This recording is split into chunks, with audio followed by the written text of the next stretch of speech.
Assalamualaikum warahmatullahi wabarakatuh. Jumpa lagi anak-anak di pelajaran informatika. Pada pertemuan kali ini kita akan membahas bab algoritma dan pemrograman. Sebelumnya, apakah algoritma itu? Dan apa yang dimaksud dengan algoritma dirancang untuk menggeneralisasi solusi berbagai situasi? Oke, di sini Ibu akan sedikit menjelaskan mengenai apa itu sih algoritma. Nah, secara bahasa, algoritma adalah urutan logis pengambilan keputusan untuk pemecahan masalah. Algoritma dapat juga diartikan urutan penyelesaian masalah yang disusun secara sistematis menggunakan bahasa yang logis untuk memecahkan suatu permasalahan. Karena kita informatika, nah dalam ilmu komputer algoritma adalah suatu set instruksi atau formula yang berisi langkah-langkah untuk pemecahan masalah atau problem solving. Nah, dari uraian pengertian algoritma tadi bisa disimpulkan bahwa algoritma adalah ilmu yang mempelajari cara penyelesaian suatu masalah berdasarkan urutan langkah-langkah yang disusun secara sistematis dan menggunakan bahasa yang logis dalam memecahkan suatu masalah.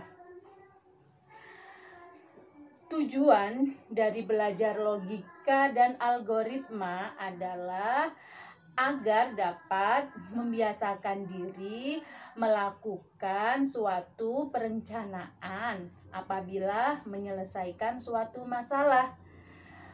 Permasalahan yang diselesaikan dengan suatu perencanaan yang matang, maka akan mendapat solusi yang lebih optimal dibandingkan menyelesaikan masalah tanpa menggunakan suatu perencanaan. Agar kalian lebih memahami lagi tentang algoritma, dan jika kalian masih bingung bagaimana konsep algoritma itu, maka pada bagian ini kita akan melihat contoh ilustrasi dari sebuah masalah dan cara penyelesaiannya yang menggunakan algoritma. Semisal contoh ilustrasinya adalah persoalan dalam mengupas kentang. Kita ambil simple saja ya. Masalah atau persoalannya adalah mengupas kentang. Bila ingin makan kentang, tentunya kita perlu memilih kentang terlebih dahulu. Jika belum ada kentang, maka beli kentang terlebih dahulu. Jika kentang sudah ada, maka kentang perlu dikupas. Nah, setelah dikupas, kita harus memilih proses masak kentang. Apakah itu kita mau menggoreng kentang, mau merebus kentang, atau membuat sup. Nah, jika digambarkan berdasarkan alur logika di atas tadi ya, maka ada gambaran seperti ini ya. Kentang tersedia. Tersedia atau tidak ya? Atau ada jawaban, dua jawaban, ya dan tidak. Karena kalau di dalam logika atau di dalam flowchart istilahnya, bahasa komputer adalah jelas ya, tidak ambigu. Kalau semisal ya, instruksinya atau kelanjutannya apa. Tetapi kalau tidak, juga harusnya bagaimana atau apa. Nah, di sini gambarannya ya, ada jika tersedia kentang, maka kentang akan dikupas, ya kan? kentang akan dikupas. Tetapi jika tidak tersedia kentang, maka ayah harus beli dulu lah kentang ya, harus beli dulu di pasar dan sebagainya atau di supermarket. Ketika kentang sudah dikupas tadi ya, ada selanjutnya mau masak apa sih kentangnya, mau dimasak apa, itu tadi ada ya, digoreng, direbus, dan disup. Dari uraian tadi ya, dari penjelasan yang tadi, ciri dari penyusunan algoritma itu ada 5 ya. Yang pertama, algoritma mempunyai awal dan akhir. Yang kedua, memiliki instruksi yang jelas atau tidak ambigu. Setiap langkah harus didefinisikan dengan tepat sehingga tidak memiliki makna ganda. Yang ketiga, memiliki masukan atau input atau kondisi awal. Yang keempat, memiliki keluaran, ya ada input, ya ada output atau kondisi akhir. Yang kelima, algoritma harus efektif. Setiap langkah harus sederhana dalam waktu yang tidak terlalu panjang. Nah, untuk menghindari kekeliruan terhadap notasi algoritma, notasi yang sering digunakan dalam menuliskan algoritma itu ada 2 ya. Yang pertama adalah kalimat deskriptif, yang kedua flowchart ya. Tadi penjelasan sebelumnya kan sudah dijelaskan dengan deskriptif, dengan perkataan dan sebagainya.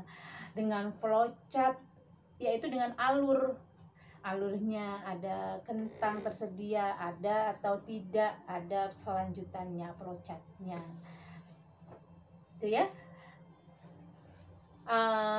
Untuk penulisan algoritma, baik secara deskriptif maupun secara flowchart, ada kelebihan dan kekurangannya ya.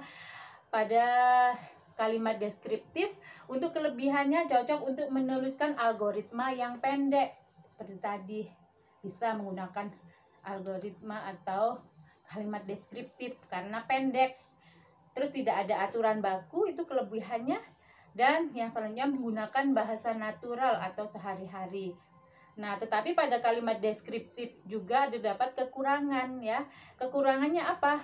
Sulit diterjemahkan dalam bahasa pemrograman atau istilahnya coding, dan kurang efektif tentunya. Nah, kita ke flowchart atau diagram alur. Tadi dengan kalimat deskriptif, sekarang dengan flowchart. Diagram atau bagan alur yang memperlihatkan urutan dan langkah-langkah suatu program dan hubungan antara proses beserta pernyataannya. Di dalam diagram terdapat simbol-simbol yang mempunyai makna. Ya, ada simbol-simbol flowchart standar ya, ada yang dikeluarkan oleh ISO, oleh ANSI ya. Untuk kelebihan flowchart ini mudah digunakan anak-anak dan dipahami dalam melakukan pengecekan bagian-bagian yang terlupakan dalam analisis masalah. Sedangkan kekurangannya untuk flowchart, kurang efektif untuk penulisan algoritma yang biasanya akan menghabiskan banyak tempat. Untuk simbol-simbol flowchart nanti bisa kalian lihat di slide ya.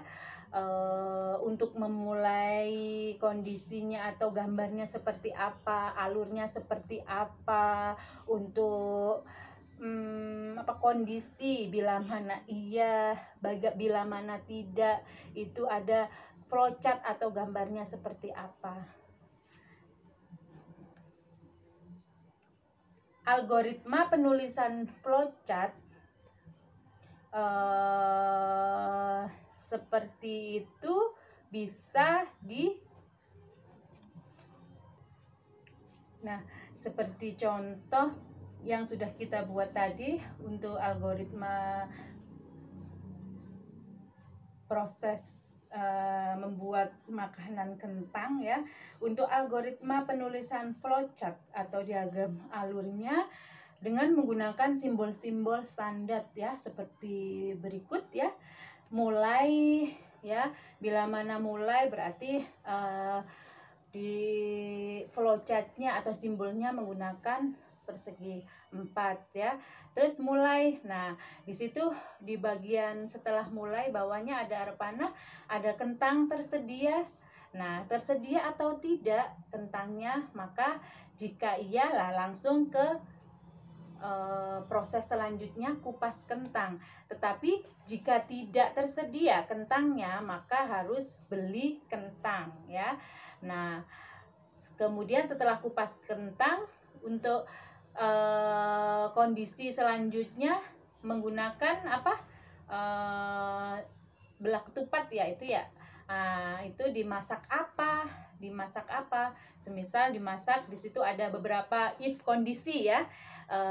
Ada kondisi bila mana dimasak, digoreng berarti goreng kentang, atau direbus, rebus kentang, atau dibuat sup berarti prosesnya dengan buat sup. Nah, pada beberapa bagian-bagian tadi nanti kalau secara panjang bisa dijabarkan lagi untuk goreng kentang seperti apa, rebus atau apa, buat sup seperti apa dan sebagainya sampai selesai. Seperti itu. Nah, kesimpulannya dari algoritma tadi, di dalam kehidupan kita sehari-hari ada banyak sekali contoh permasalahan yang bisa dipecahkan menggunakan algoritma ya tentunya. Dengan mempelajari algoritma, kita dapat menyelesaikan suatu permasalahan dengan logis dan sistematis.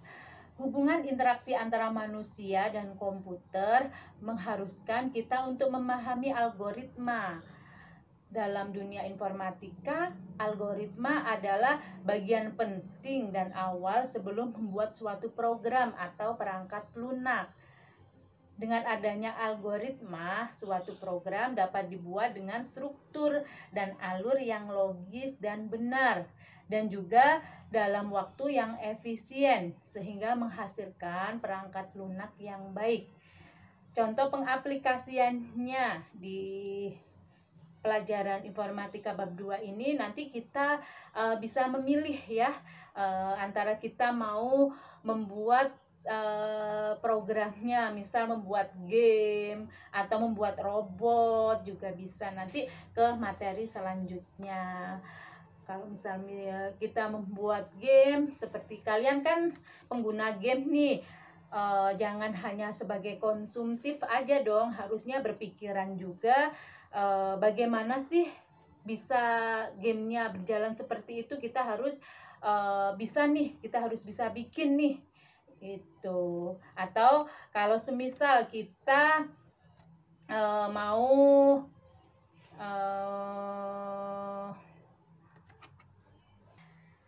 prakteknya menggunakan atau membuat robot ya, bagaimana pola robot atau gerak-gerak robot nanti kita akan pelajari ya di pelajaran atau pertemuan yang akan datang. Oke anak-anak, demikian materi algoritma dan berpikir komputasi yang Ibu sampaikan. Apabila ada pertanyaan, bisa kalian bertanya di classroom atau komen pada YouTube ini. Tetap semangat, jangan lupa berdoa. Semoga pandemi ini segera berakhir. Wabillahi taufiq wal hidayah. Assalamualaikum warahmatullahi wabarakatuh.